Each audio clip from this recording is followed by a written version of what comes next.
வணக்கம் ஆன்மீக பக்தி தகவல் சேனல் நேர்களே, நான் உங்கள் அன்பான சயின்டிபிக் வேதிக் அஸ்ட்ராலஜர் அஸ்ட்ரோரஞ்சி பேசுகிறேன். நல்லது நினைப்போம், நல்லதே நடக்கும். இந்த வீடியோவில் நம்ம என்ன பார்க்க போறோம்னா, மேஷ ராசிக்காரர்களுக்கு இந்த வரக்கூடிய ஜூன் 2ஆம் தேதி 2026 வரக்கூடிய குரு பெயர்ச்சி எத்தகைய ஒரு பெயர்ச்சியாக அடுத்த வரக்கூடிய ஒரு ஆண்டு, கிட்டத்தட்ட ஒரு ஆண்டுக்கு மேலேயே சொல்லலாம். ஜூன் 26, 2027 தான் பார்த்தீங்கன்னா மீண்டும் ஒரு முழுசான ஒரு குரு பயிற்சியாக சிம்மத்துக்கு போறார். இப்போ 2026 ஜூன் 2ஆம் தேதி மிதுனத்தில் இருக்கக்கூடிய குரு கடகத்துக்கு மேஷராசிக்கு 4ஆம் இடத்தில் ஒரு அருமையான ஒரு சுப கிரகம் 4ஆம் இடத்துக்கு வருகிறார். 10ஆம் இடம் தொழில் ஸ்தானத்தை பார்க்கிறார்.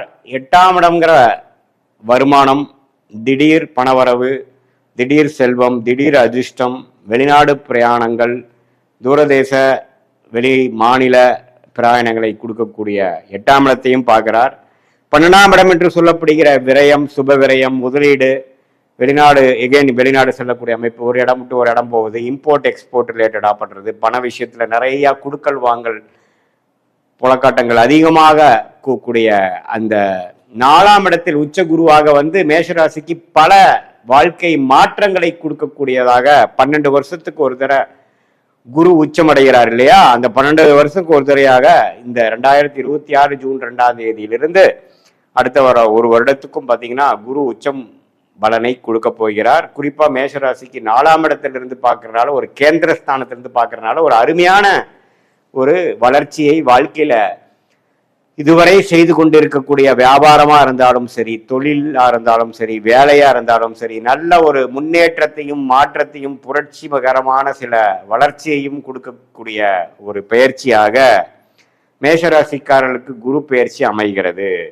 இதுல பாருங்க, அக்டோபர் 31ஆம் தேதியிலிருந்து நவம்பர், டிசம்பர், ஜனவரி 26ஆம் தேதி வரைக்கும் அந்த 3 மாதங்கள், நவம்பர், டிசம்பர், ஜனவரி மாதங்கள் அதிவக்ரமாக குரு கடகத்திலிருந்து சிம்மத்துக்கு போற மாதிரி ஒரு இது கொடுக்கிறார். ஏன்னா அது அதிவக்ரம், வேகமாக போகும் பொழுது அது சிம்மத்துக்கு போய் பார்க்குற மாதிரி ஒரு அமைப்பை கொடுக்குது. ஸோ அந்த 3 மாதங்கள் ஒரு விதமான மாற்று பலன்கள் கொடுக்கும். அது என்னங்கிறது நம்ம டீட்டெயிலாக பார்க்க போறோம். சயின்டிபிக் வேதிக் அஸ்ட்ராலஜி முறையில் எதையும் மிகைப்படுத்தாமல் ஒரு கிரகமும் ஒரு மாதிரி இடத்துல இருக்கும் பொழுது எது மாதிரி ஒரு தாக்கத்தை கொடுக்க போகுதுங்கிறது நம்ம சயின்டிபிக் வேதிக் அஸ்ட்ராலஜி முறையில், அறிவியல் சார்ந்த முறையில், ஒளி தத்துவ முறையில் பார்க்குறோம். எதையும் மிகைப்படுத்தாமல், பரிகாரங்கள் அது மாதிரி விஷயத்துக்குள்ள போகாமல் உண்மையான ஒரு அமைப்பு எப்படி இருக்குன்னு நம்ம துல்லியமா பார்க்க போறோம். ஸோ மேஷராசிக்கு பாருங்க, குரு 4ஆம் இடத்துக்கு வருவது நிறைய முன்னேற்றங்களை கொடுக்குதுங்க.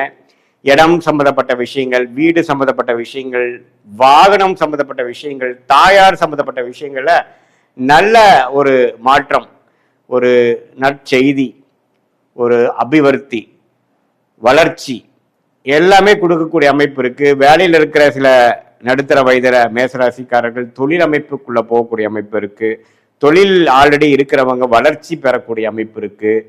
ஸோ எப்போ குரு நாளுக்கு வருகிறாரோ, 10ஆம் இடத்தை 7ஆம் பார்வையாக பார்க்கிறாரோ, 12, 8ஐயும் பார்க்கும் பொழுது நல்ல இதுவரை நாம செய்து கொண்டிருந்த முயற்சிக்கு தக்க ஒரு தருணம் கடகடன்னு சிலதெல்லாம் அமைஞ்சிருச்சு சாமிங்கிற சொல்றோம் பார்த்தீங்களா? அது மாதிரி ஜூன், ஜூலை, ஆகஸ்ட், செப்டம்பர், அக்டோபர்ல நல்ல ஒரு அமைப்பை கொடுத்து அந்த நவம்பர், டிசம்பர், ஜனவரியில பாருங்க ஓரளவுக்கு நீங்க கஸ்டமர்ஸை பிடிக்கக்கூடிய அமைப்பு, புது ப்ராஜெக்டை பிடிக்கக்கூடிய அமைப்பு, வேலையில் இருக்கிறவங்களுக்கு நல்ல ஒரு சோஷியல் லைஃப் இம்ப்ரூவ் ஆகி நெட்வொர்க்கிங்ல நிறையா ஒரு அனுபவம் கிடைக்கக்கூடிய அமைப்பு, இது எல்லாமே அதிவக்ரமாக போய் சிம்மத்தில இருந்து 7ஆம் 9ஆம் இடத்தை பார்க்கிறார். 5ஆம் 4ஆம் இடத்தில் இருக்கக்கூடிய குரு 5க்கு போய் 8 பார்த்துட்டு இருந்தவர் 9ஐ பார்க்கும் பொழுது பாக்கியங்களை சில பெறுகிறது. இதுவரை நமக்கு குடும்பத்துல அப்பா விஷயங்கள்,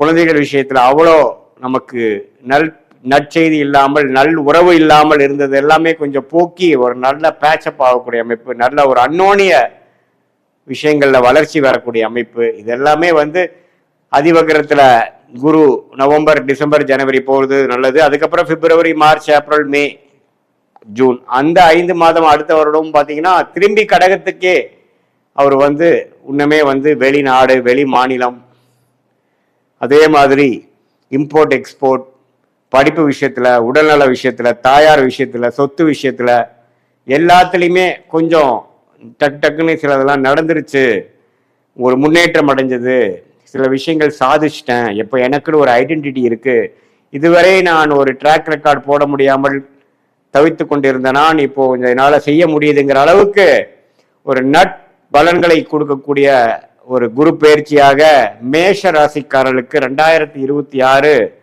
ஜூன் மாதம் வரக்கூடிய அந்த குரு பயிற்சி நல்ல ஒரு பயிற்சியாக இருக்கிறது.